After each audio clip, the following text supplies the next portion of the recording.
in their work on the PMRC, saying rightly that it's flawed to assert that we're directly influenced by the media to behave in particular ways, but then again, the PMRC did identify that violence against women was being used for entertainment, and that was the kind of the starting point for a critique of cultural representations of women.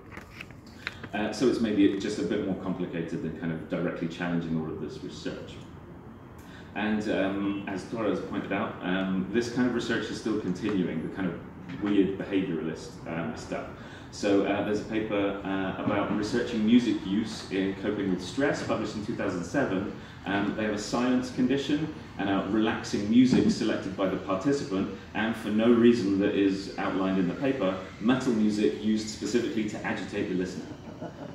Of course, it is beyond the dreams of the authors that the relaxing music selected by the participants might have ended up as being death metal. Another paper measured responses to metal in terms of kind of biofeedback, and they specifically selected participants who don't like metal.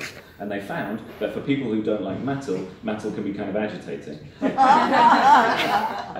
Now this is published just in a kind of college student journal, which is obviously not the most prestigious of publications. But again, these things do kind of get cited, and again, it's this kind of simplistic or a simplified version of a conclusion which doesn't account for the terrible methodologies that have been used.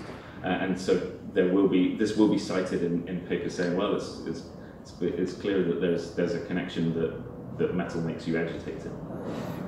And the famous study that Tora highlighted in his talk at Bournemouth University, published in the North American Journal of Psychology.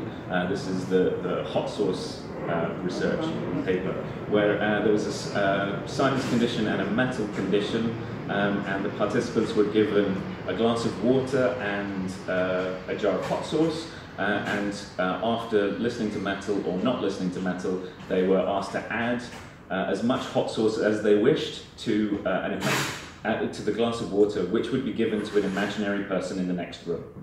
And of course, the metal condition led to, or perhaps the stupidity of the paper, led to the participants adding more hot sauce to the water. I mean, yeah, the ethical questions about this study are complex.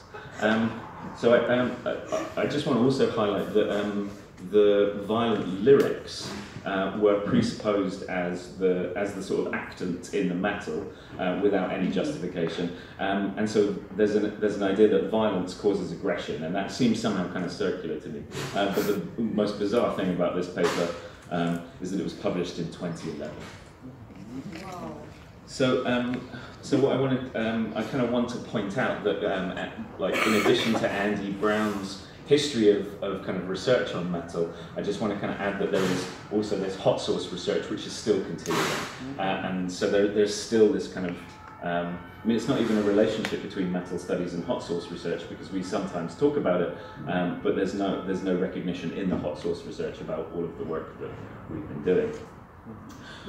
The other interesting thing about this hot sauce research that's in perhaps the last decade is that while it still kind of maintains this causal connection with things like suicide and aggression, the kind of the concern with religion has receded.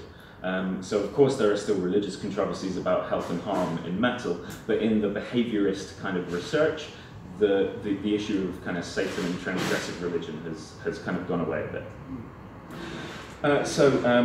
Because that's partly what my interest is in kind of religion and what metal people do with it, I was interested in kind of perhaps where the religion has gone.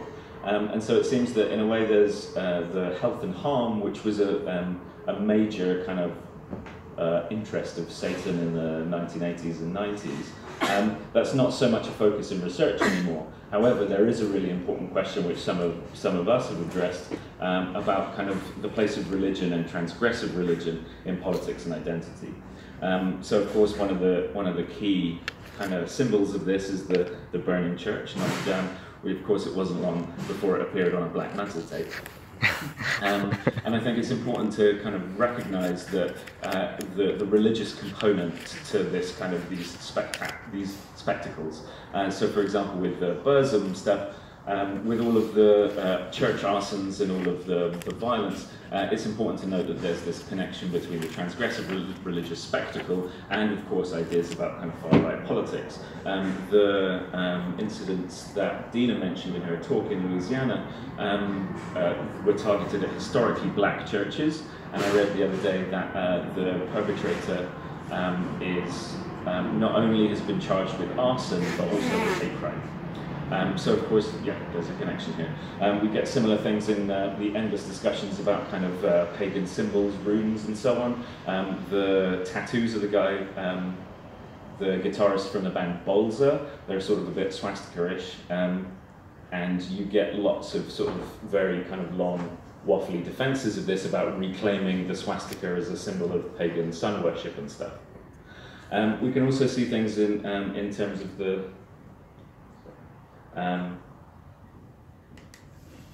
things like Julius Evola, for example. He's talking in Revolt Against the Modern World about the kind of critique of a disenchanted modernity that I've heard a couple of times about at this conference. But for Evola, this becomes associated, the response to this is a kind of mystical fascism, which again has attracted attention in black metal, with an explicitly racist connection to mysticism. I think it's really interesting that the concept of the mystical has come up in a lot of research about black metal and far-right politics. Interesting because it relates to these ideas about kind of marginal or oppositional religion perhaps, but also because the whole idea of the mystical is notoriously contested in itself, ambiguous. So I think there's definitely an element that we're seeing in terms of a metal turn to essentialized ethnicities, and those can certainly lead to kind of far-right political ideas. And this is an issue that researchers of extreme music have kind of tried to wrestle with, however, not, in my view, like particularly successfully. Alexander Reed, for example, thinks that far-right imagery in the meaning of far-right imagery in industrial music is all about the goals and intentions of the musicians. That's the important thing to find out about, and that will determine the political meaning of the music. Jonathan Pierslak in Skinhead Music thinks that it's all about lyrics, despite the fact that they're indecipherable. Johnson and Clunan also talk about intention in black metal, despite acknowledging that there's indirectness, despite acknowledging that there's humour and misunderstanding. They still want to tie political meanings to the intentions of the musicians. And in these two books, Soundtracks to the White Revolution, 1999, and White Power Music, both edited collections about music scenes and far-right politics.